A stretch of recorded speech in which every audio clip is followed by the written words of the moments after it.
ونصلي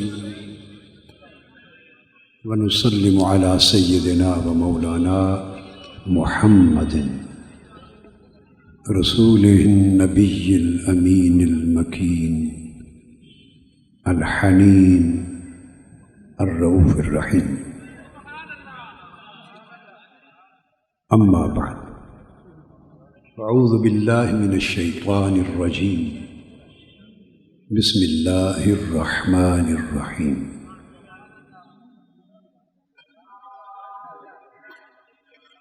إن أولياؤه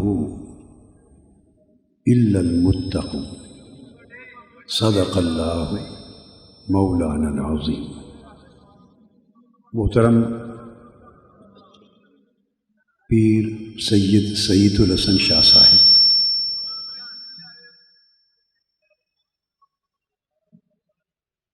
محترم ڈائریکٹر جنرل خانہ فرہنگ ایران، جملہ مشائخ اعظام، علماء کرام، مہمانان گرامی قدر اور حضرت حافظ جی سرکار رحمۃ اللہ تعالی علیہ کے عرس مبارک میں شرکت کرنے والے تمام حاضرین، محبین اور متوسلین، اللہ رب العزت کا شکر ہے کہ ہم اس مبارک محفل میں شریک ہیں، اور ایسی محفلیں جو اللہ کے محبوب اور مقرب بندوں کے ذکر کے لیے منعقد کی جائیں، اور جن محفلوں میں اللہ کا ذکر ہو، اللہ کے رسول کا ذکر ہو اور اللہ والوں کا ذکر ہو، ان محفلوں پر اللہ کی رحمت برستی ہے۔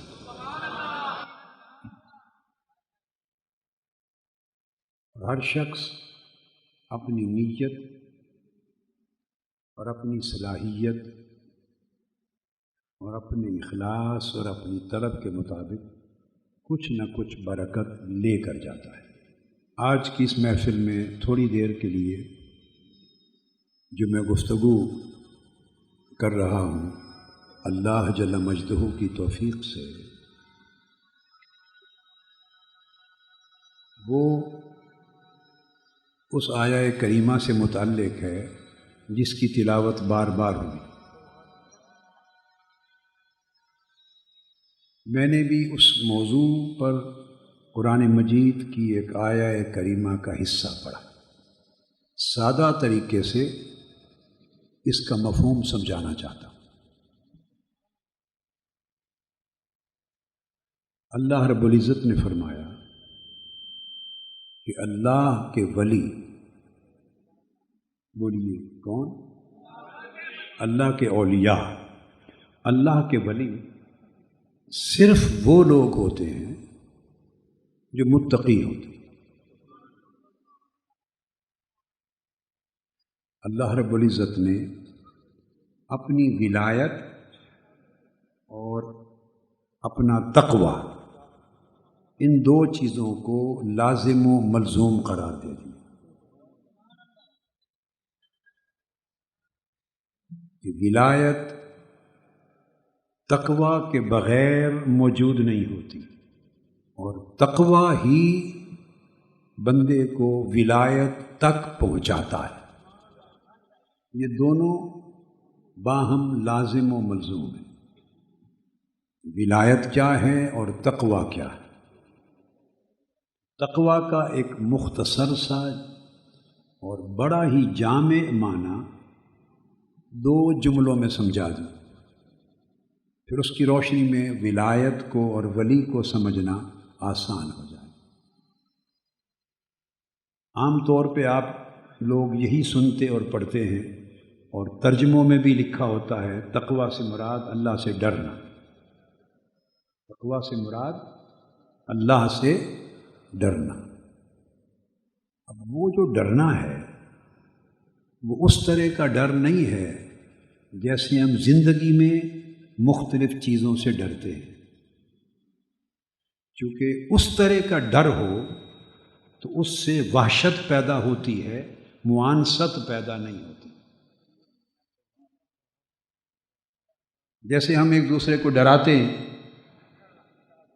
اور ہم ڈرتے ہیں کئی واقعات، حادثات اور معاملات میں، اگر اس طرح کا ڈر مراد ہو تو اس ڈر سے بندہ قریب نہیں جاتا بلکہ دور ہوتا ہے، اور ولایت قرب چاہتی ہے، دوری نہیں چاہتی۔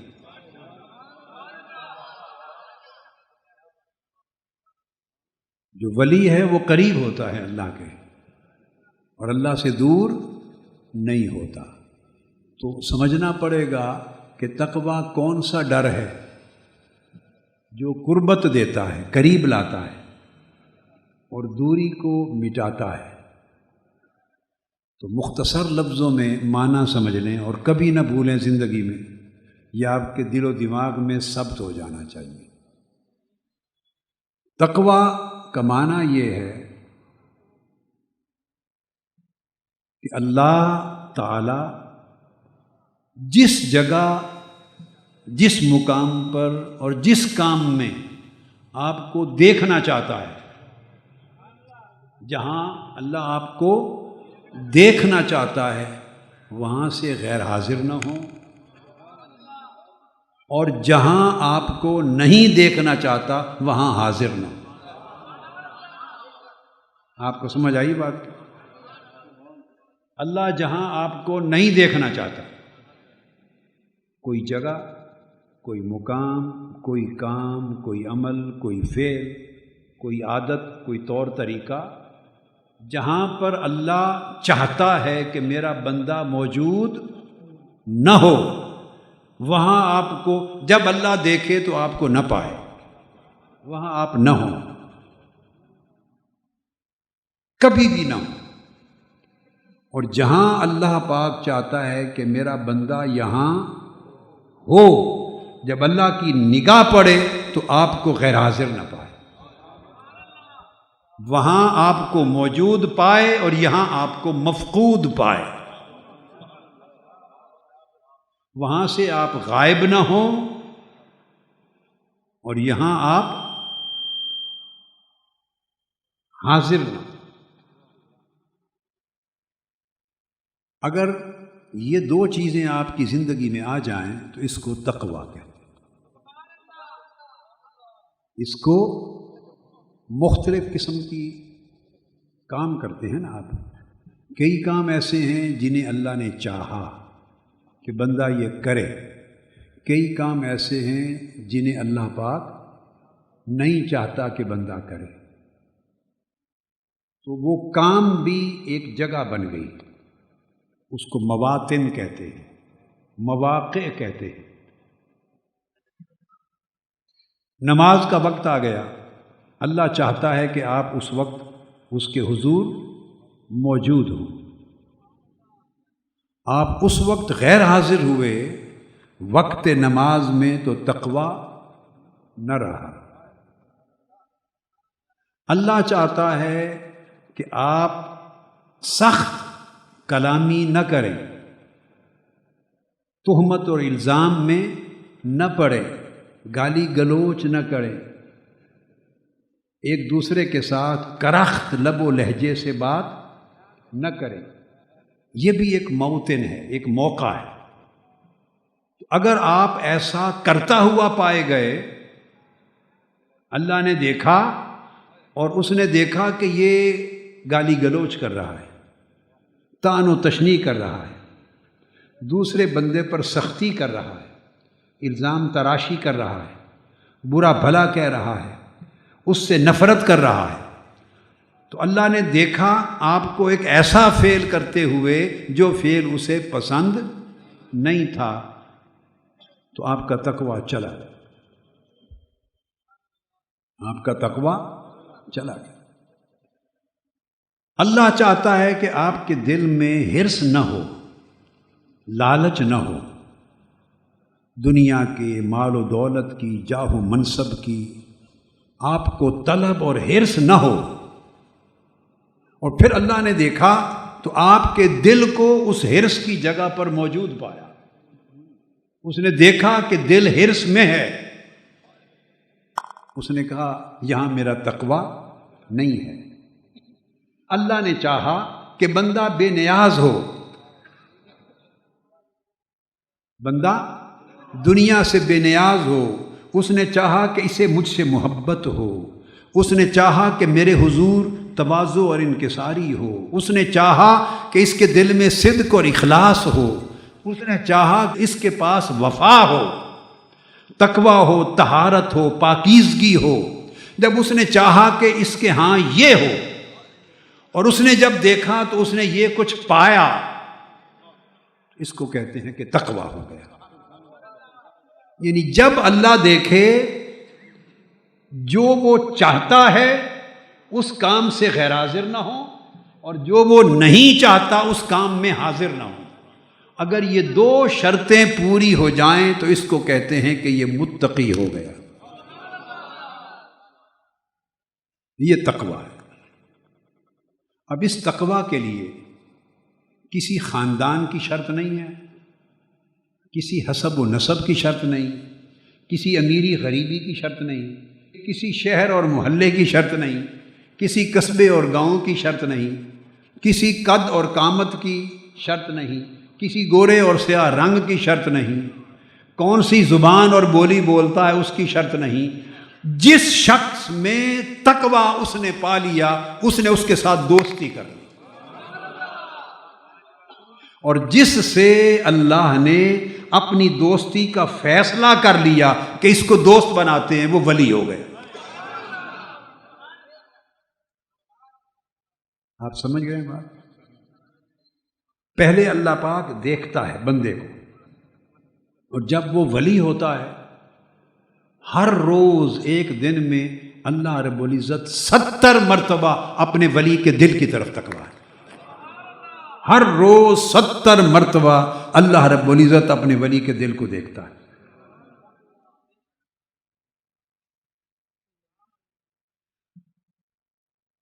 تو جس کے دل کو اللہ 70 مرتبہ ہر روز دیکھے، اگر وہ دل اس کی یاد سے غافل پائے تو آپ دیکھیں وہ تعلق رہے گا. وہ کیوں دیکھتا ہے؟ وہ دیکھتا ہے کہ اس کا دل میری یاد سے غافل نہیں رہتا. تقوی دل کا بھی ہے، تقوی آنکھ کا ہے، تقوی زبان کا ہے، تقوی جسم و جان کا ہے، تقوی سوچ اور فکر اور دماغ کا ہے، تقوی پاؤں کا بھی ہے، تقوی پیٹ کا بھی ہے. ہر ظاہر اور باطن عضو کا تقوی ہے.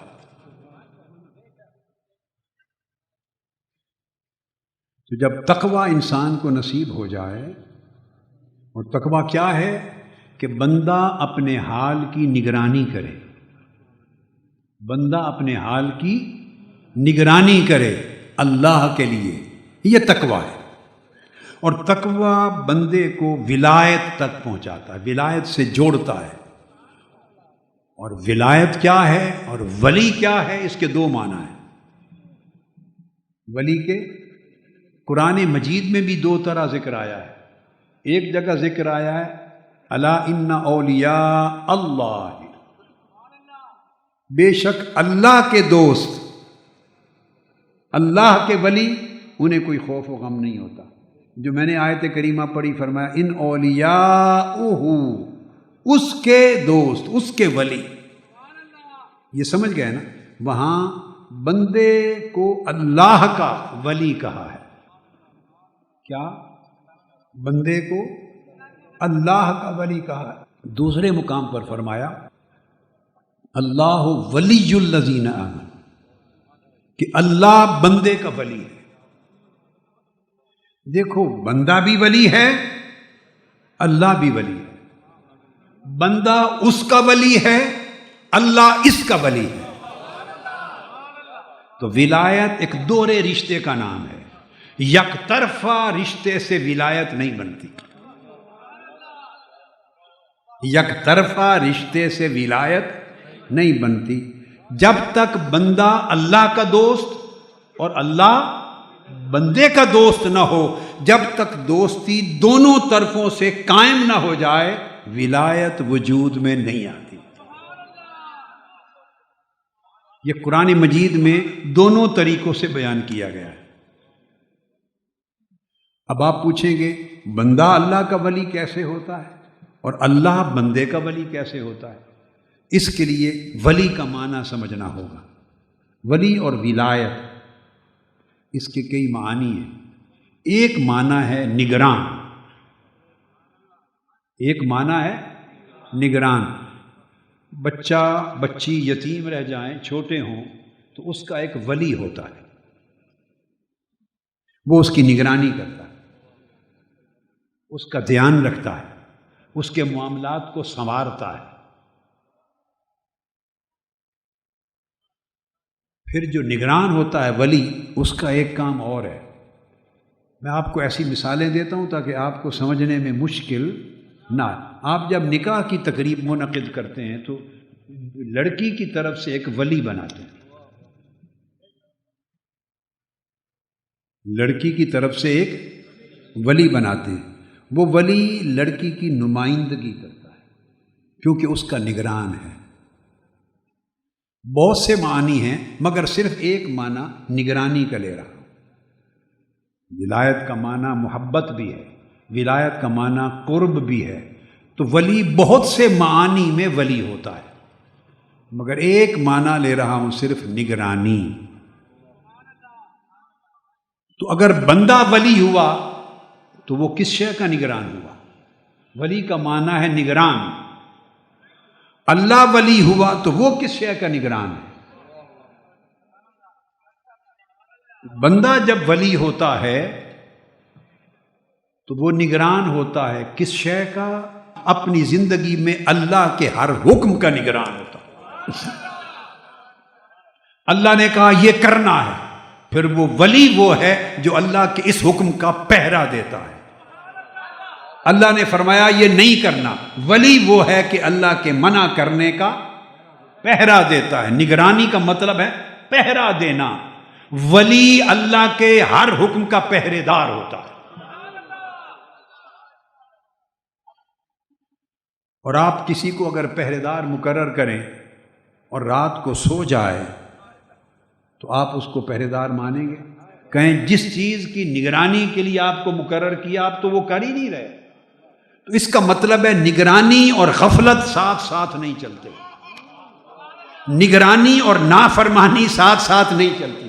یا بندہ نگران ہوگا یا نافرمان ہوگا۔ اگر بندہ نگران ہے اللہ کے حکم کا تو پھر نافرمان اللہ کے حکم کا نہیں ہو سکتا۔ بندے کا ولی ہونے کا معنی یہ ہے کہ وہ اللہ کے ہر امر کی نگرانی کرتا ہے، اللہ کے ہر حکم کی نگرانی کرتا ہے، اور دیکھتا ہے کس کام میں اللہ راضی ہے، کس کام میں اللہ ناراض ہے، اس چیز کی نگرانی کرتا ہے۔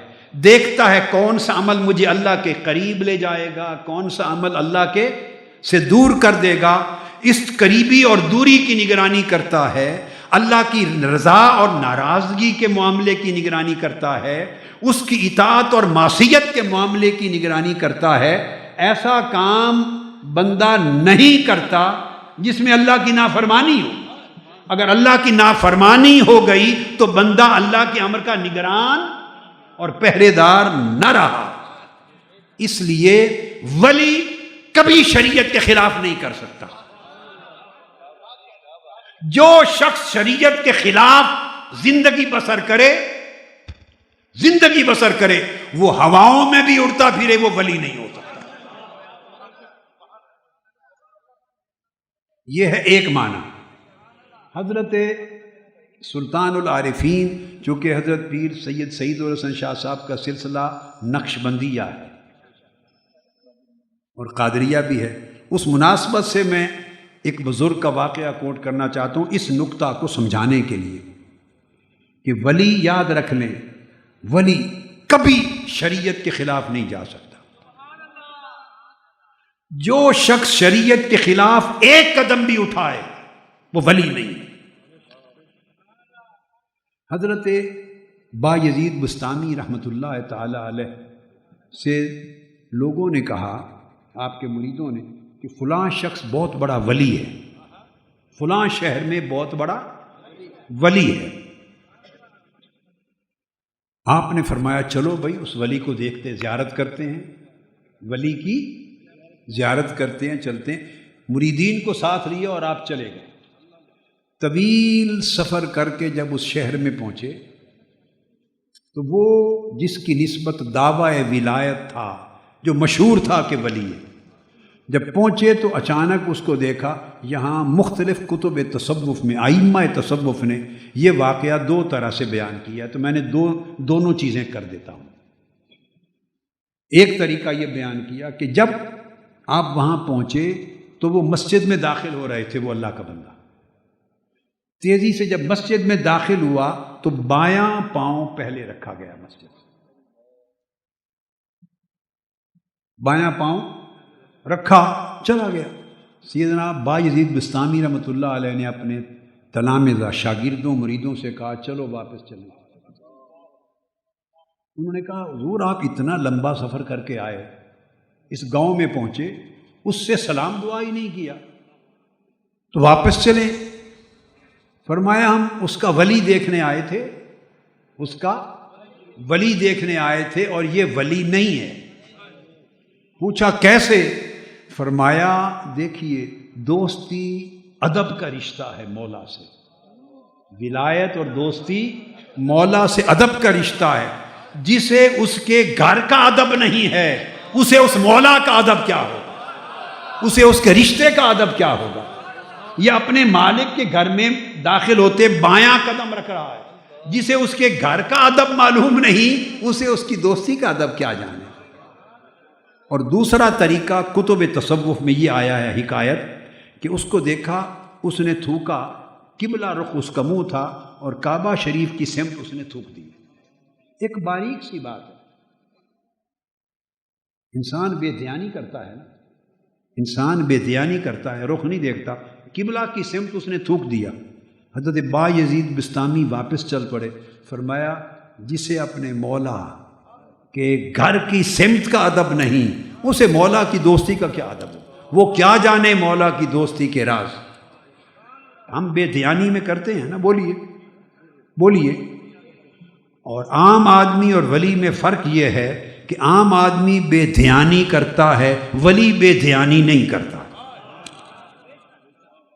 ولی بے دھیان نہیں ہوتا اس لیے کہ وہ مالک کے تعلق میں اتنا فنا ہوتا ہے، اور مالک کی دوستی میں، محبت میں، ادا میں، وفا میں اتنا فنا ہوتا ہے ولی کہ وہ چاہے بھی تو بے دھیانی نہیں کر سکتا۔ یعنی ولی سے مالک کی نسبت میں بے ادبی ہو ہی نہیں سکتی،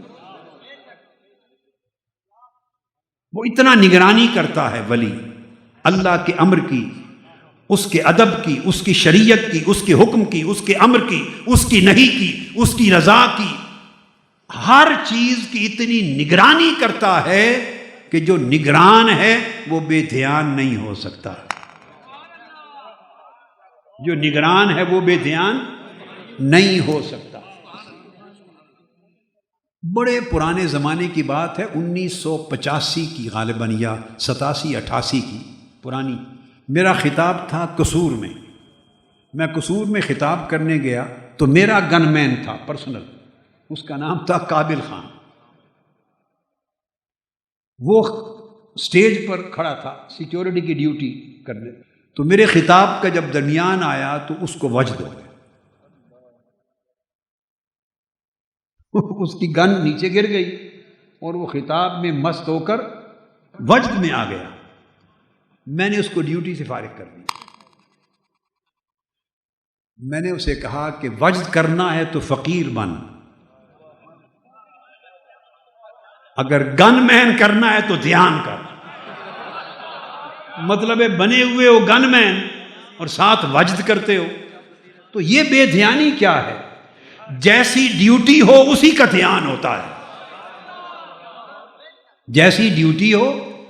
ولی ایک ڈیوٹی پر ہے، ولی ایک ایسا بندہ ہے جو دائمی رات دن ایک ڈیوٹی پر ہوتا ہے، اور اس کی ڈیوٹی کیا ہے؟ ہر وقت محبوب کا دھیان رکھتا ہے، ہر وقت محبوب کا دھیان رکھتا ہے، وہ ہر وقت یہی دیکھتا رہتا ہے کس شے میں راضی ہے، کس کام میں ناراض ہے، کیا کام پسند ہے، کیا ناپسند ہے، اس نے کیا کہا ہے، کس شے سے منع کیا ہے، اب اٹھوں یا بیٹھوں، اب سوؤں یا لیٹوں، چلوں کیا کروں، یہ کام کروں یہ نہ کروں، یہ کھاؤں یہ نہ کھاؤں، یہ پہنوں یہ نہ پاؤں۔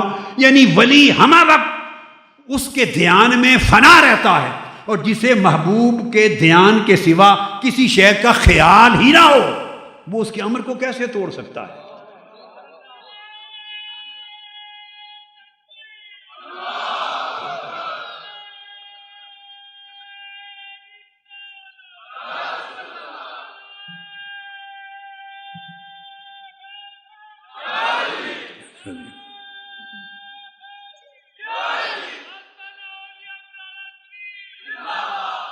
اس حصے میں اب یہ خلاصہ یہ نکلا، بعض لوگ جہالت کی وجہ سے اور بعض لوگ نفس پرستی اور اپنی نفس پرستی کو چھپاتے ہوئے یہ تصور کرتے ہیں کہ ولی شریعت سے بے نیاز ہوتا ہے،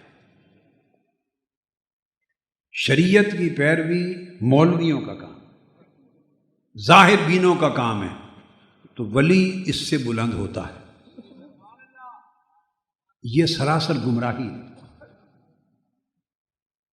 ایک ولی تو کیا، اگر 10 کروڑ ولی ہو جائیں، اگر 10 کروڑ ولی ہو جائیں تو تاجدار کائنات کی گرد کے برابر نہیں ہوتے صلی اللہ علیہ وسلم۔ حضور سے بڑا کوئی ولی نہیں، آقا علیہ السلام سے۔ جب اللہ کا نبی شریعت کے خلاف نہیں ہوتا تو اس کی امت کے ولی کی کیا مجال ہے کہ شریعت کو پشت کے پیچھے کر دے؟ جو شریعت کو پشت کے پیچھے کرتا ہے وہ شریعت کو نہیں کرتا، وہ صاحب شریعت کو پشت کے پیچھے کر رہا ہے۔ لہذا ولی کا معنی یہ ہے جو ہمہ وقت اس کے ہر امر کا نگران رہے، اس ولی سے اللہ کی حکم کی خلاف ورزی ہوتی نہیں۔ یہ ایک بات ہو گئی۔ اب دوسرا معنی میں نے آپ کو بتایا قرآن مجید سے کہ اللہ بھی ولی ہے۔ اللہ کس چیز کا ولی ہے؟ اللہ بھی نگران ہے۔ بندہ اس کے ہر حکم کا نگران ہے، پہرے دار ہے، اور اللہ اس کی زندگی کو اپنی پسند کے مطابق رکھنے پر پہرے دار اور نگران ہے۔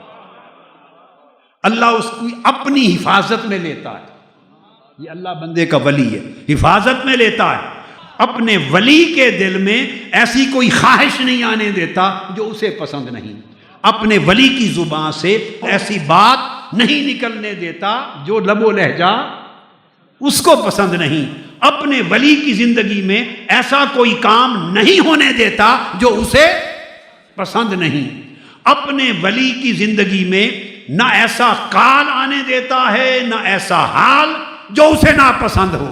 لہذا اس کی ساری زندگی پر اللہ پاک خود نگران ہوتا ہے، اسے اپنی طاعت پر قائم رکھتا ہے، معصیت سے بچاتا رہتا ہے، اس کے دل کی حفاظت کرتا ہے، اس کے سوچ کی حفاظت کرتا ہے، اس کے ہر عمل اور فعل کی حفاظت کرتا ہے، اس کے اسوہ اور وتیرہ اور مزاج کی حفاظت کرتا ہے، حتیٰ کہ ولی کا مزاج بھی اللہ کی رضا کے مطابق ہو جاتا ہے۔ تو اس کو پسند کیا ہے؟ اس کو اخلاق محمدی پسند ہے، اخلاق بولیے محمدی پسند ہے۔ وہ چاہتا ہے کہ میرا ولی وہ پیکر بن جائے میرے محبوب کے اخلاق کا، میرے محبوب کے اسوہ کا، میرے محبوب کے شیوائے زندگی کا، اور میری رضا کا پیکر بن جائے۔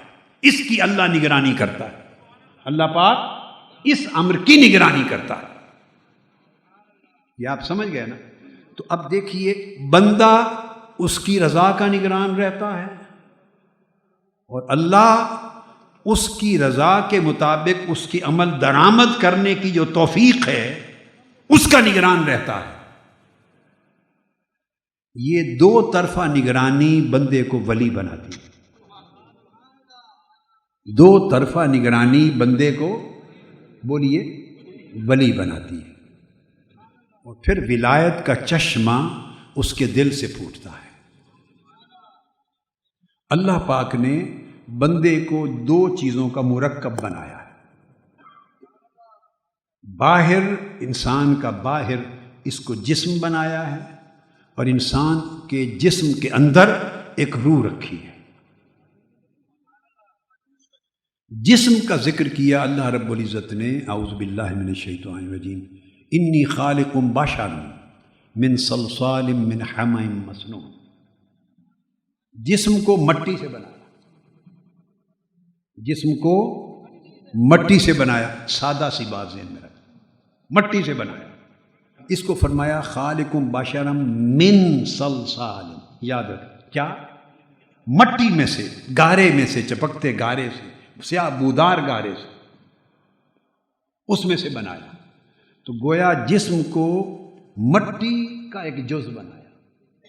نفخت فیہ من روحی فقعوا لہ ساجدین، فرمایا پھر اس کے اندر میں اپنی روح پھونکوں گا، اپنی روح۔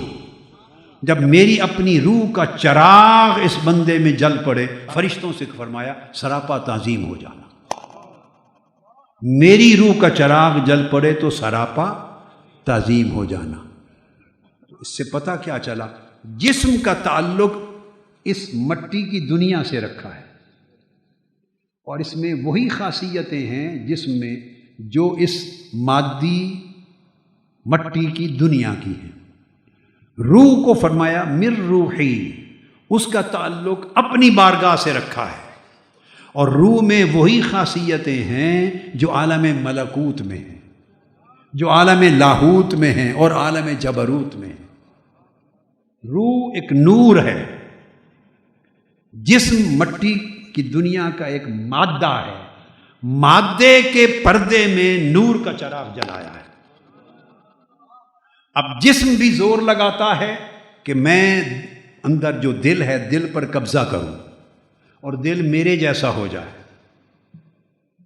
جسم اور جسم کی خوبیاں، جسم کی صلاحیتیں، جسم کی صفتیں، جسم چاہتا ہے کہ دل میرے جیسا ہو جائے۔ بات سمجھ آ رہی؟ روح بھی لڑ رہی ہے جنگ، روح چاہتی ہے کہ دل میرے جیسا ہو جائے۔ اگر دل جسم جیسا ہو جائے تو سیاہ ہو جائے گا، دل کے کوٹھے میں اندھیرا ہو جائے۔ اگر دل روح جیسا ہو جائے تو روشن ہو جائے گا، عرش کی طرح ہو جائے گا۔ یہ دو کی جنگ ہے، جسم اور روح کی جنگ رہتی ہے۔ جسم دل کو اپنے جیسا بنانے کے لیے جنگ لڑتا ہے، اور جسم کے پاس اپنے فوجی ہیں، اپنی لشکر ہیں، وہ ایک الگ تفصیل ہے۔ روح دل کو اپنے جیسا کرنے کی جنگ لڑتی ہے، اس کے پاس اپنا لشکر ہے۔ یہ دونوں کی جنگ ہوتی ہے، اور دل میدان جنگ ہے۔ اس لیے دل کبھی ادھر جاتا ہے، کبھی ادھر جاتا ہے۔ ہر وقت دل ایک معرکے میں رہتا ہے، اور آپ ہر وقت کہتے ہیں کہ کیا کروں، دل لگتا نہیں، نماز کی بڑی کوشش کرتا ہوں پر دل نہیں جمتا، تلاوت کرتا ہوں پر اس میں دل نہیں لگتا، اور عبادت کرتا ہوں مگر دل کو سکون نہیں آتا۔ کبھی دل اچھی محفل میں آ جائیں تو دل آخرت کی طرف اڑ پڑتا ہے، اللہ کی طرف اڑ پڑتا ہے۔ بری صحبت مجلس میں جا کے بیٹھ جائیں، 2-4 دن گزریں تو دل تباہی کی طرف اڑ پڑتا ہے۔ دل تقویٰ کی طرف بھی جاتا ہے، دل فسق و فجور کی طرف بھی جاتا ہے، دل نیکی اور اطاعت کی طرف بھی جاتا ہے، دل گناہ اور معصیت کی طرف بھی جاتا ہے۔ تو دل دونوں طرف جو سما ہے، ادھر کی کشش مال، دولت، دنیا، عزت، جاہ، منصب، شہوت، غرور، تکبر، نفرت، یہ بڑا پن، میں، یہ دل ادھر بھی ایک دنیا ہے۔ دل کبھی ادھر وہ کھینچ کے لے جاتی ہیں، دل ادھر جھکتا ہے۔ ایک دنیا ادھر ہے روح کی طرف، اس میں اللہ کا ذکر، اس کی طاعت، اس کی عبادت، اس میں سجدہ، اس میں فاقہ، اس میں عشق، اس میں مستی، اس میں حضور کی اتباع، متابعت، اس میں اللہ کا قرب، توکل۔ ادھر ہرس، ادھر بے نیازی، ادھر لالچ، ادھر زہد، ادھر دنیا کی پستی، ادھر روح کی بلندی۔ تو ایک ادھر دنیا ہے. دل ایسی مجلس میں آیا تو ادھر کی طرف اڑنے لگا. کٹے ہوئے پر ہیں پرندے کے اڑا. پھر مجلس ختم ہوئی پھر گر پڑا. پھر دوسری مجلس میں گیا, کوئی شراب کی مجلس, کوئی گناہ کی مجلس, کوئی کلب کی مجلس, کوئی گالی گلوچ کی مجلس, کوئی لغو کی مجلس. اس مجلس میں گیا تو اس نے لبھا لیا تو دل پھر ادھر گر کے نیچے ہو گیا. کبھی یہی دل اسفل سافلین بنتا ہے, کبھی یہ دل احسن تقویم بنتا ہے, کبھی بلندی کی طرف اڑتا ہے, کبھی پستی اور گراوٹ کی طرف جاتا ہے. کیوں؟ ادھر جسم کھینچ رہا ہے, ادھر روح کھینچ رہی ہے. میدان جنگ میں ہر وقت دل کے میدان میں بڑی جنگ رہتی ہے. بالآخر جس نے قبضہ کر لیا دل اسی کا ہو گیا. دیکھو نا گھوڑے کا کیا قصور ہے. اگر گھوڑے کے اوپر اچھا سوار, محافظ, شہر کی حفاظت کرنے والا سوار ہو جائے تو گھوڑا اس شہر کی حفاظت کی خدمت کروا دے گا. اگر اسی گھوڑے پر چور, ڈاکو, لٹیرا سوار ہو جائے وہ لوٹ مار کروا دے گا. اگر جان بچانے کے لیے کوئی گھوڑے پر بیٹھ جائے تو یہی گھوڑا لوگوں کی جان بچانے کا استعمال ہوگا. اگر قتل و غارت کے لیے استعمال ہو جائے تو گھوڑے کی اور کیا مزہ. جو سوار ہو جائے گھوڑا اسی کا, جو سوار ہو جائے گھوڑا اسی کا, جو قبضہ کر لے دل اسی کا. گناہ قبضہ کر لے تو دل گناہ کا, اگر اس کی طاعت اور بندگی قبضہ کر لے تو دل اس کی طاعت کا. اگر جسم قبضہ کر لے تو دل جسم جیسا تاریک, اگر روح قبضہ کر لے تو جسم روح جیسا. تو اس لیے کئی لوگوں کے دل ناسوتی ہوتے ہیں, کئی لوگوں کے دل انسانی ہوتے ہیں, کئی لوگوں کے دل حیوانی ہوتے ہیں, کئی لوگوں کے دل شیطانی ہوتے ہیں. یہ اگر اس طرف دل پستی کی طرف چل پڑے اور اگر دل بلندی کی طرف چل پڑے تو کئی لوگوں کے دل شروع انسانی دل سے ہوتے ہیں, پھر کئی لوگوں کے دل روحانی ہوتے ہیں, اور کئی لوگوں کے دل رحمانی ہوتے ہیں, کئی لوگوں کے دل ملکوتی ہوتے ہیں, کئی لوگوں کے دل ناسوتی نہیں جبروتی ہوتے ہیں, کئی لوگوں کے دل گناہوں کی گندی فضا میں لٹ پٹ پھرتے ہیں, اور کئی لوگوں کے دل فرشتوں سے بھی بلند مالا اعلیٰ کی ہواؤں میں اڑتے ہیں, مالا اعلیٰ کی ہواؤں میں اڑتے ہیں.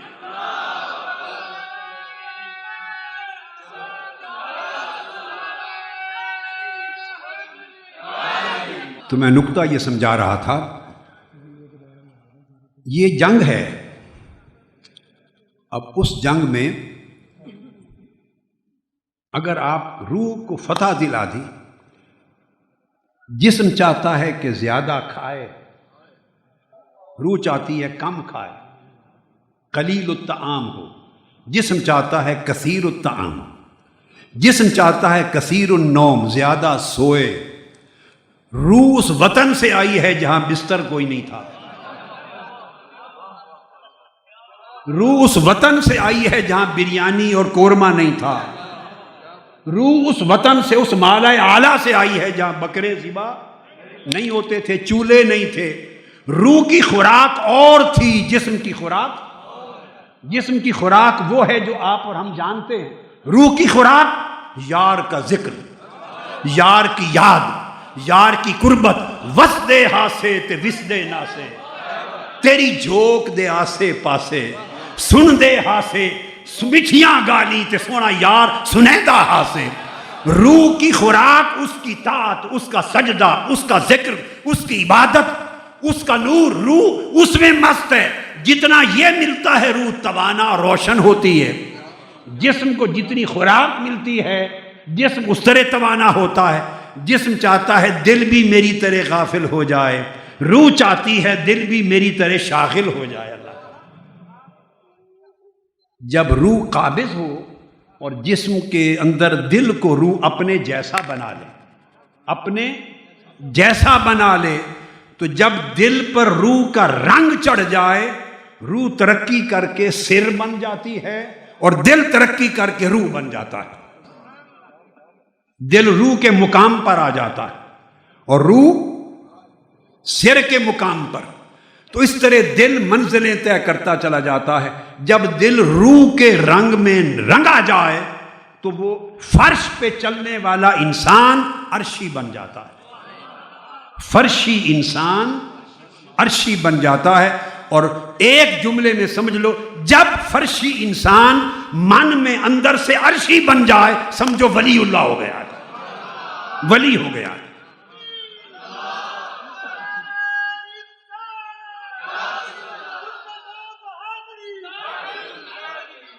تن فرشی ہوتا ہے، تن فرشی ہوتا ہے، اور من، بولیے، من عرشی ہو جاتا ہے۔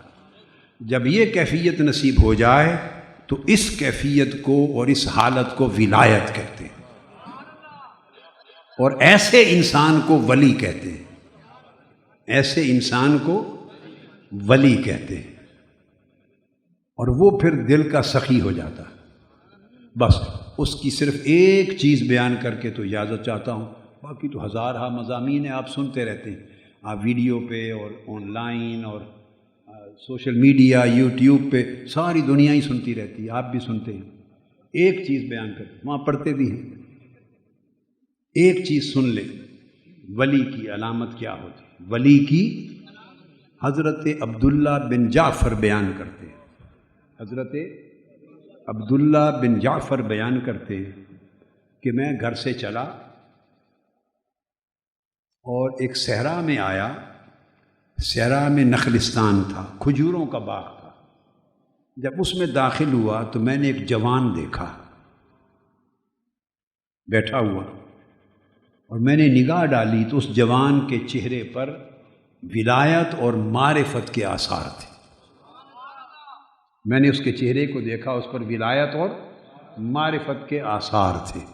میں بیٹھ گیا، پھر میں نے دیکھا اور یوں لگا کہ اس نے کئی دن سے کھانا نہیں کھایا، اس جوان نے۔